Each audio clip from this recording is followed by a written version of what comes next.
ntawe utazi iby'urugendo kuko ngira ngo buri wese ajya kuza yakoze urugendo. Bamwe twazindutse dutega amagare, abandi dutega imodoka, abandi tuzana amaguru kugira ngo tubashe kugera hano mu rusengero. Rero igihe cyose waba wicaye waba utuje habaho igihe cyo kugenda hakabaho n'igihe cyo kwicara. Muri uyu mwanya rero ko tugiye kureba ku bijyanye n'urugendo dukora, kureba urugendo rwa buri wese, reka buri wese atekereze mu mutima we ngo ese ndi mu rugendo, ese urugendo ndimo ni uruhe? Iyo umuntu agiye gufata urugendo hari abakunda kugenda ari bonyine, cyangwa se igihe umuntu yagiye gufata urugendo akiyamaza uwo bari bugendane bitewe n'urugendo n'impamvu y'urugendo. Abadakunda kugenda bonyine ni ukugira ngo igihe bari mu rugendo babashe kugira ababaganiriza, babashe kugira abakomeza kugira ngo urugendo rurusheho kuba rwiza. Twakomeza ngo si ugiye guhitamo muri bugendane uhitamo umeze ute? Akenshi iyo tugiye guhitamo uwo tugendana ngo dufatanye urugendo rwe rwiza duhitamo inshuti magara. Ariko mu rugendo rwacu hari abantu tubujijwe kugendana nabo. Iyo dusomye mu Migani igice cya 13 ku murongo wa 20, katuharebe twihuse. Migani igice cya 13,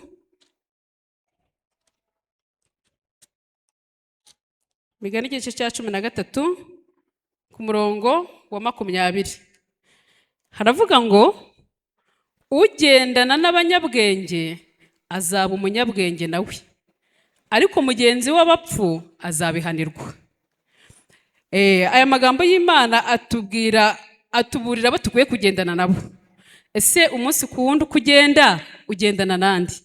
Ese ugendana n'abanyabwenge kugira ngo nawe uzabe umunyabwenge, cyangwa se ugendana n'abapfu? Buri wese arebe mu rugendo akora, yaba n'urusanzwe uretse no mu rugendo rw'umwuka, no mu busanzwe mu Kinyarwanda baca umugani ngo mbwira uwo mugendana nkubwira uwo uri we, sibyo? Nuvuga ngo niba ugendana n'abantu beza, ukubonye aravuga ngo uriya nubwo yaba atari mwiza ariko kuba agendana n'abantu beza ni icyizere cy'uko nawe azaba umuntu mwiza. Ariko iyo umuntu akubonye uri muri groupe y'abantu babi, abantu banywa itabi, banywa urumogi, banywa nzoga, uhita uvuga ati uriya muntu koko yagendana n'abari abantu wakaba ari muzima. Ni ukuvuga ngo ugendana nawe agaragaza uwo uri we. Hari abandi bantu Bibiliya hano itwereka kugendana nabo bigorana, cyangwa se kuba uri kumwe nabo ari ikibazo. Iyo dusomye mu Migani igice cya 29 ku murongo wa 27, Imigani igice cya 29 umurongo wa 27, haravuga ngo ukiranirwa azirana n'abakiranutsi, kandi ugenda ari intungane azirana n'abanyabyaha. Ibi bintu mwari musanzwe mubizi? Ni ukuvuga ngo umuntu ukiranirwa azirana n'abakiranutsi. Ibyo ni ihame ridakuka. Igihe cyose uzabona uri mugendana n'umunyabyaha ujye umenya ko kuzira. Nta bushuti ushobora kugirana n'umuntu w'umunyabyaha, kandi ushobora kwibaza ngo abanyabyaha tubabwirwa n'iki? Nibaza ko nubwo utacira umuntu ubanza ngo ubashe gusoma ngo umenye ngo uyu muntu ni umunyabyaha cyangwa n'umukiranutsi, ariko imirimo iranga umuntu uwo ari we. Kuko imirimo dukora, imirimo yacu buri munsi yerekana niba uri umunyabyaha cyangwa niba uri umukiranutsi. Igihe rero uzaba uri kumwe n'umunyabyaha, uzajya umenya niba uzi ko wowe mu mutima wizera ko uri umukiranutsi, uzajya umenya yuko akuzira. Kandi baratubwira ngo ugendana n'intungane nanone arongera akazirana n'abanyabyaha. Abo bantu barazirana kugendana. Ni ukuvuga ngo rero uramutse ugiye gufata urugendo ubanza ukareba koko uwo muntu muzagendana murahuje koko. Ese niba koko uri mu rugendo rujya mu ijuru uhamanya n'Imana, ugendana n'Imana, wajya gutora koko uyu munyabyaha, icyo gihe bizaba ari ikibazo. Ariko twakongera tukibaza ngo umugenzi ni iki? Turabyuka tukagenda, ariko umugenzi ni iki? Umugenzi ni umuntu wese uba ufite ahava afite n'aho ajya, si byo se? Ndamutse mpagaze aha nkajya nizenguruka gutya, si bo bavuga ko ndi umugenzi? Ntaba mpagaze aha ngaho. Ariko niba nuhuye n'umuntu afashisha ko arimo aragenda, hari aho yaravuye hari n'aho yaragiye. Niba umuntu agiye gutega imodoka ufite aho wari uvuye, ufite n'aho ugiye. Gusa hari umugani mu Kinyarwanda bajya bavuga, nkunda kuvuga imigani y'Ikinyarwanda yikunda kuko ijya yigisha, bajya bavuga ngo ubyutse agenda adafite aho agiye aho bwije ageze niho aba yaragiye. Sibyo se? Nuvuga ngo umuntu ubyutse agenda adafite aho ajya, aho bwije ageze ubwo niho aba yaragiye. Gusa yagiye nyine, ariko no kugenda utazi ibyo bitangaje. Uragenda ukagenda bwakwira ugeze ku ruzi, ubwo naho wari ugiye. Iyo bwije ugeze mu ishyamba ubwo niho wari ugiye. Iyo bwije ugeze ku kabari ubwo niho wari ugiye. Ariko biba bitangaje, byaba bibabaje kuba hari umuntu wabyuka agenda atazi yajya. Byaba bishakije icyo gihe Abanyarwanda bamwitegereje basanga yaba afite akabazo. Ariko no mu by'umwuka burya twabyibaza. Ese tuzi aho tujya? Nubwo mu ngendo nyine zisanzwe ubyuka ukagenda ukabuzi ngo ndi buva aha ngaha njya aha, ariko nubwo tuzi ko turi mu rugendo rw'iby'umwuka rujya mu ijuru, ese koko turimo turagenda? Turabizi ko tugenda se? Aho urimo uva urahazi? Naho urimo ujya urahazi? Cyangwa nukubona tugenda aho buzira tugeze hakabaho? Niba warahagurutse ukaba ugenda utazi iyo ujya, ese buzira ugeze he? Buzira ugeze he umunsi ku wundi? Mu by'umwuka iyo ugenda utekereza yuko uzagarukira he, urugendo rwawe ruzasoreza he. Kugira intego rero yo kuba ufite aho uva naho ujya bikwereka nyine naho buzira ugeze. Ikindi ngira ngo twese tuzi ko muri iyi si turi abashyitsi, turi abagenzi, turi abashyitsi n'abimukira. Nta muntu uzi ko dufite gakondo kereka utarasoma ijambo ry'Imana. Ariko habaye hari n'umushyitsi urimo hano, namubwira ko muri iyi si ntago turi abature, ntago dufite gakondo muri iyi si, ahubwo turi abashyitsi n'abimukira. Pawulo yabivuze neza mu Bafilipi igice cya 3 ku murongo wa 20. Abafilipi igice cya 3 ku murongo wa 20.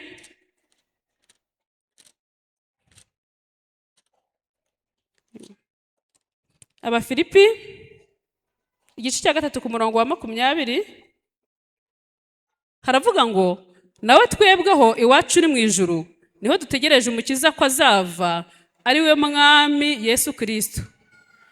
Ni ukuvuga ngo umuntu wese ufite urugendo rwo mu by'umwuka agomba guhamanya n'umutima we akamenya ko mu isi atari iwacu, ahubwo hari iwacu tugomba kuzagera, kandi tugomba kwitegura mu gihe turi mu rugendo, tukamenya ngo kandi turimo turagendana nande, uwo tugendana azadufasha kugerayo cyangwa se azaducisha intege tukarukire mu nzira bitume tutagera aho tugambiriye kugera. Umwami Dawidi nawe yabivuzeho mu gitabo cya mbere cy'ibyo ku ngoma igice cya 29 umurongo wa 15. Igitabo cya mbere cy'ibyo ku ngoma igice cya 29 umurongo wa 15 sorry, muri hangana ndavuga nihuta kubera ko tugomba gusiganwa n'iyi minota kandi nibyo tugomba kureba byo tugomba kubireba. Haravuga ngo umutwe wa kino gice uravuga ngo isengesho rya Dawidi. Mu gihe Dawidi yarimo asenga yereka Imana urugendo rw'iby'umwuka arimo, yibukije Imana aravuga ngo kuko turi abashyitsi imbere yawe n'abasuhuke nk'uko basokuruza bacu bose bari bari. Iminsi yacu tumara mu isi ihwanye n'igicucu, nta byiringiro byo kurama dufite. Ni ukuvuga ngo umuntu wese uri mu rugendo rujya mu ijuru azirikane ko nta byiringiro dufite. Aha muri ibi byanditswe byera ko twahawe ibyitegererezo by'abantu batweretse bagiye bakora urugendo rujya mu ijuru, bagiye bafite uburyo no mu buryo bugaragara bafite inshuti bagendanaga nabo kugira ngo bagende bashyikirana, bagende bafatanya mu rugendo. Bibiliya rero itwerekamo bamwe bashatse inshuti zo gufatanya mu rugendo rusanzwe ndetse no mu by'umwuka, ariko bageze hagati izo nshuti zabo zigenda zibatenguha. Ngira ngo urugero Abeli na Kayini nk'abantu tuzi babayeho bwa mbere ku isi, Abeli yari umukiranutsi, Kayini nubwo bavukanaga bari bafatanyije urugendo rwo gutamba, ariko mu ruhande bari barimo Kayini ntabwo yabaye umukiranutsi, ntabwo yabashije kumera nka Abeli, yabaye ahubwo nk'aba bakiranirwa bazira abakiranutsi. Kugendana rero Kayini na Abeli ntabwo bigeze babasha kugendana kuko abo bantu bazirana. Nicyo cyatumye Kayini yica Abeli kubw'impamvu y'uko umukiranutsi n'ukiranirwa bazirana. Hari abandi n'abantu nabo twagendanye, Aburahamu yagendanye na Loti, ariko nk'uko tubizi mu bigaragara urugendo rwabo ntabwo rwarangijanyije. Byageze hagati hazamo intonganya, biba ngombwa ko batandukana. Aburahamu akomeza urugendo rwe mu bigaragara ndetse n'ubw'umwuka ari wenyine.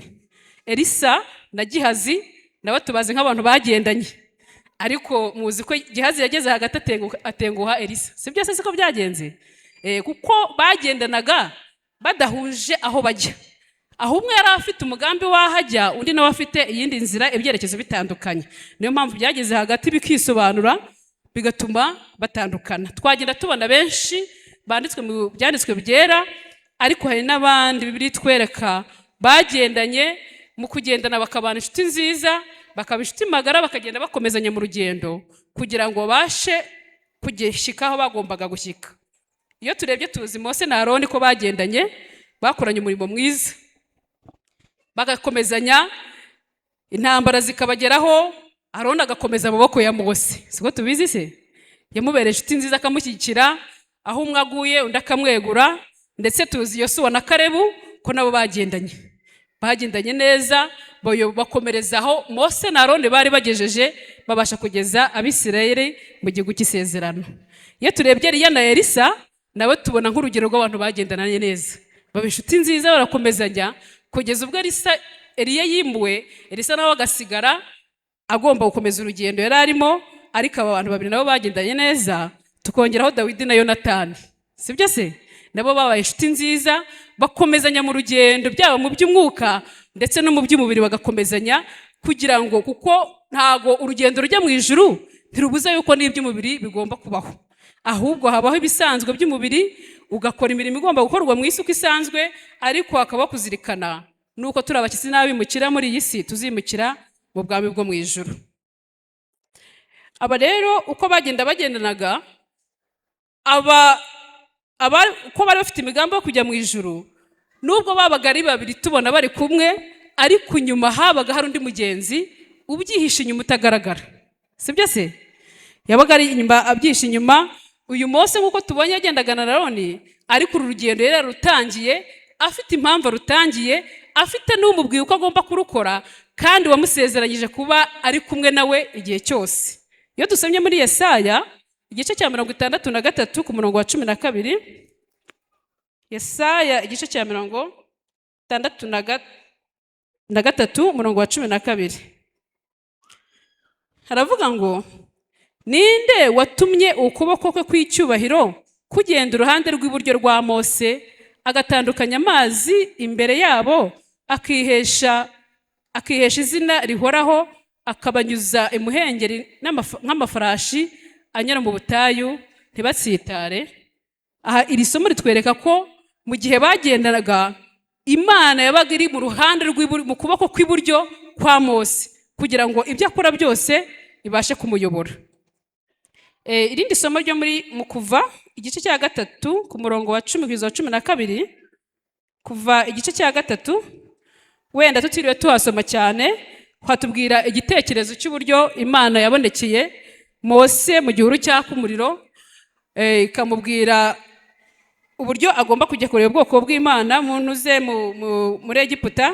Ariko wenda reka tuhasome Kuva 3 umurongo wa 10 turageza ku murongo wa 12. Haravuga ngo, nuko none ngwino ngutume kuri Farawo, ukure muri Egiputa ubwoko bwanjye bw'Abisirayeli.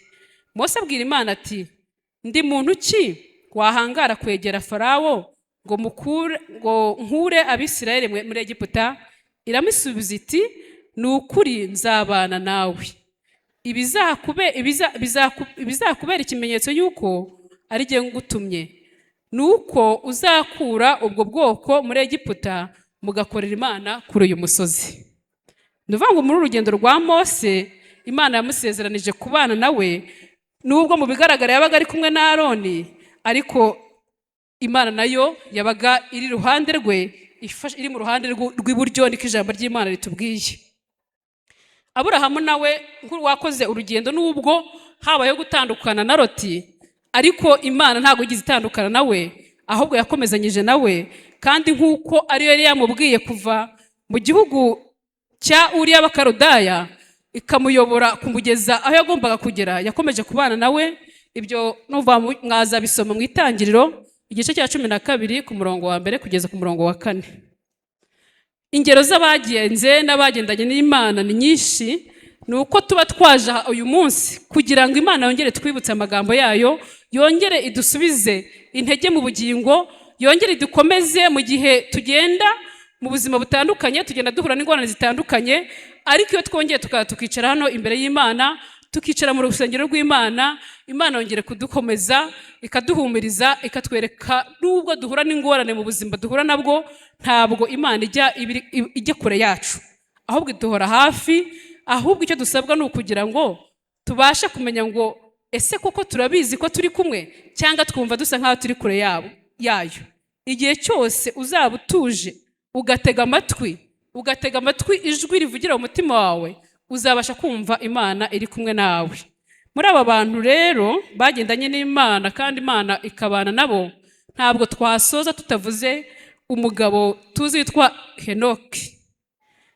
Henoki, Itangiriro igice cya 5 umurongo wa 24 hatubwira ibye uko byari bimeze, ndetse n'uko yagendanye n'Imana n'urugendo rwe uko rwari ruhagaze. Itangiriro igice cya 5 ku murongo wa 24 haravuga ngo, kandi Henoki yagendanye n'Imana ntiyaboneka kuko Imana yamwimuye. Nuvuga ngo muri izi ngendo bose bagendaga, iherezo ndetse natwe tubareberaho nk'urugero, iherezo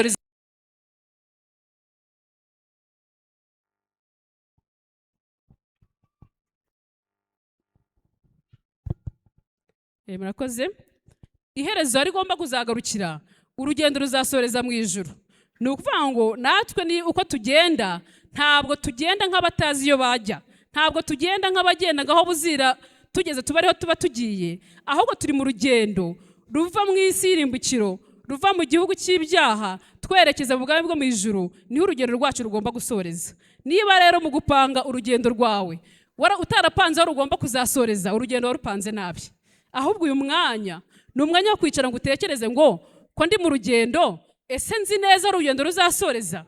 Ariko nubwo urugendo tuba turimo ruri mu bibazo bitandukanye, tugenda duhura n'ibibazo bitandukanye, ariko nubwo wahura n'inzitizi, ntuzagire ngo birangiye ugarukiye aho ngaho, ahubwo nukomeza ugatwarana, n'ubundi urugendo rugomba kuzasoreza mu bwawe bwo mu ijuru. Reka rero uyu Enoke tumuvugaho birambuye mu minota mike dusigaranye.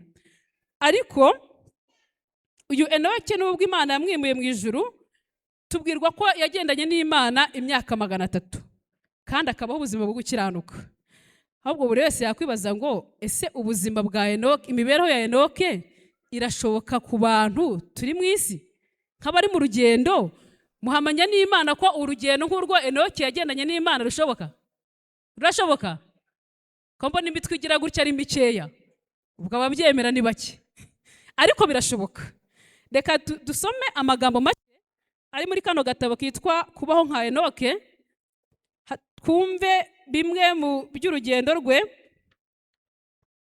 Yego, harimo mu gice cya mbere abagafite ni kuri page ya 16, hari amagambo y'ibyiringiro agomba kudukomeza mu rugendo rwacu kandi atwereka uko dukwiye kugenda.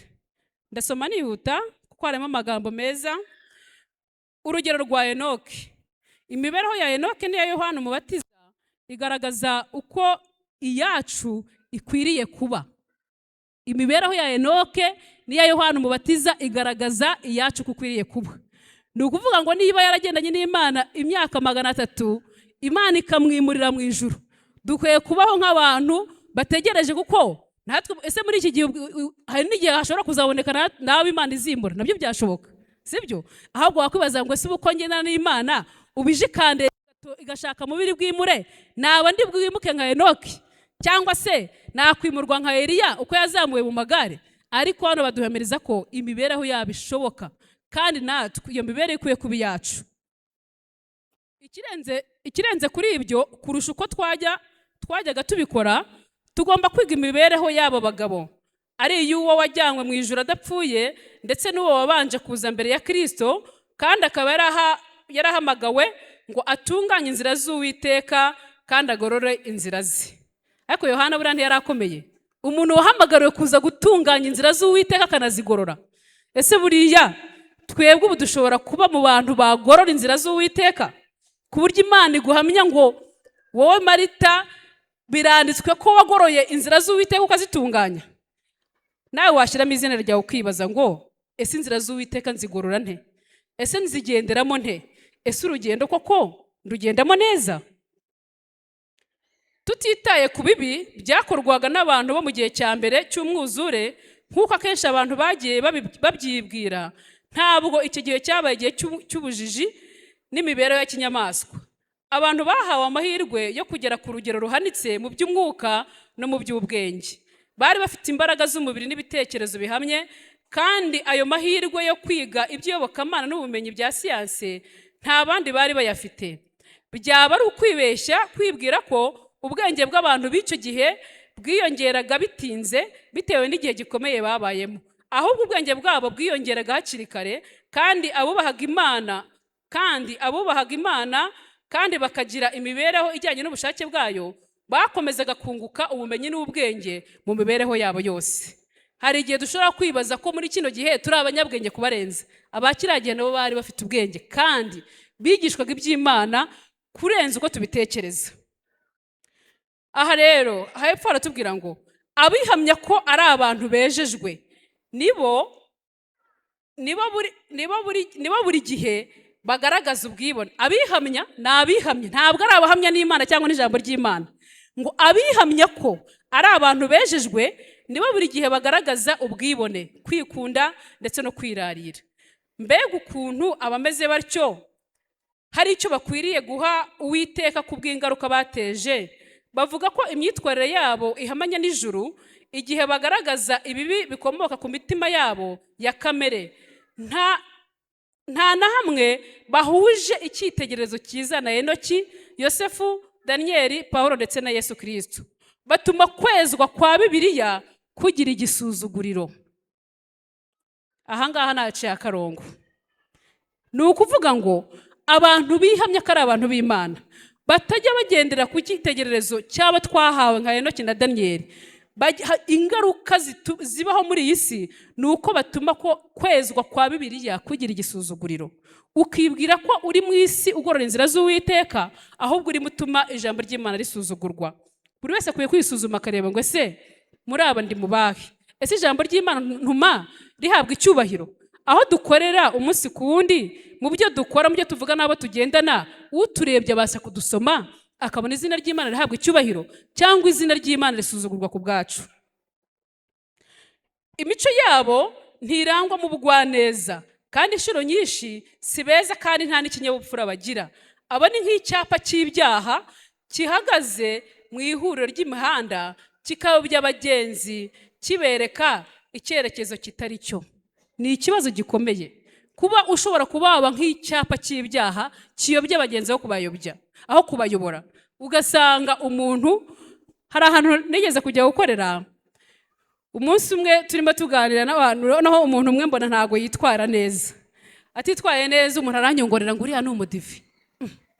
Ni umudive niwe utitwara neza. Ati none se, ati wowe ukorera nta badive bahaba, ko abadive dufite hano aribo batunaniye, aribo usanga bitwara nawe. Mbese w'abantu mbese barwanya babayobora, ku buryo umuntu yaranyongorera ati uriya ni umudive. Tabadive ubundi tuzi ko ari kuriya baba bameze. Urumva atari ikintu gikomeye, gisebeje, kibabaje kuba wahagarara aho uri, urugero rw'ababi rugatangwa kuri wowe? Ni ikintu gitangaje. Ntabwo ibi bintu bidukwiriye. Bakomeza batubwira ngo Henoki yari umuntu w'icyitegererezo. Ntago yaremwe mu buryo budasanzwe ngo ashyirwe hejuru cyangwa ngo yishimirwe n'Imana mu buryo budasanzwe. Mu mvugo yumvikana, yakoraga icyo umukobwa n'umuhungu wese wa Adamu yakagombye gukora. Ntabwo Enoki yigeze aremwa mu buryo butangaje, ntabwo yigeze aremwa mu buryo afite umwihariko, ahubwo ibyo yakoze ni iby'umukobwa n'umuhungu wese wa Adamu yakabaye akora. Aho turi aha rero dutekereze ngo icyitegererezo cya Enoki kidufashije iki? Bibiliya nicyo gitabo mwagiye mwiga, niko iteye kubera ko ariyo nama y'ukuri y'Imana, kandi niyo yagiye inyuzwamo imbaraga zera ziyoboye abatuye isi yigeze igira uhereye ku kuremwa kwayo. Dufite inkuru idukomeza ivuga ko Henoki yagendanye n'Imana. Niba Henoki yaragendanye n'Imana muri cya gihe cy'ubuhenebere cyabanjirije kurimbuka kw'isi irimbujwe umwuzure, tugomba guhabwa ubutwari kandi tugaterwa umwete n'urugero rwe ko tudakwiriye kwanduzwa n'isi, ahubwo ko dushobora kugendana n'Imana n'igihe turi hagati y'imbaraga n'amatwara byayo byangiritse. Dushobora kugira umutima wari muri Kristo Yesu. Benshi babona Henoki nk'umuntu wari warahawe imbaraga idasanzwe y'umwihariko yahawe n'Imana ngo abeho imibereho yera cyane iruta iyo turiho. Ariko imico y'uwo muntu wera, uwo wahinduriwe kuba mu ijuru adapfuye, ishushanya imico izagirwa n'abantu bazahindurwa ubwo Kristo azazira ku bicu byo mu ijuru. Umuntu uzagira imibereho yo guhora yomatanye n'Imana ntabwo azabura urugero rwo kubaho imibereho ya Henoki. Aya ni amagambo asobanutse kandi yumvikana neza, bitari ngombwa ko tuyasobanura. Umutima wizera iby'ukuri n'ubugingo bwawo uzagendana amahame yahishuwe n'imibereho ya Yesu Kristo. Kuri Henoki byamwanditsewe ko inzira ze zanejeje Imana, kandi ahatari kwizera ntibishoboka kunezeza Imana. Mu mibereho ye ya buri munsi nta rudodo rwo gusharira ndetse no kwikunda rwabohagwa mu njishi y'imibereho y'uyu mugaragu w'Imana. Kandi kuri we dusoma ko Henoki yagendanye n'Imana imyaka 300, kandi ntiyaboneka kubera ko Imana yamwimuye. Mbese aya magambo ntabwo ari meza? Ese kubaho nka Henoki dusanze bishoboka? None mumbwire, dusanze bishoboka? Noneho ndabona abikirije babaye benshi. Ni ukuvuga ngo rero ntazagire umuntu ukubeshya ngo aze ngo agucire umugani ngo intungane bwira 17. Uriya mugani ntabwo ari wo. Ubwo si intungane bwira 17, intungane yabiri he? Batubwiye ko Henoki ngo nta rudodo rwo gusharira rwigeze rubaha mu mibereho ye, ahubwo yagendanye n'Imana imyaka 300, kandi birakunda ahubwo yimurwa avanwa muri iyi si ajyanwa mu ijuru. Natwe rero birashoboka ko tubasha kubaho iyo mibereho kandi tukazabasha kwimurwa, urugendo rwacu rugasorezwa aho rugomba gusoreza. Mureke dusoreshe rero isomo ryo muri Yesaya 35 umurongo wa 8. Yesaya 35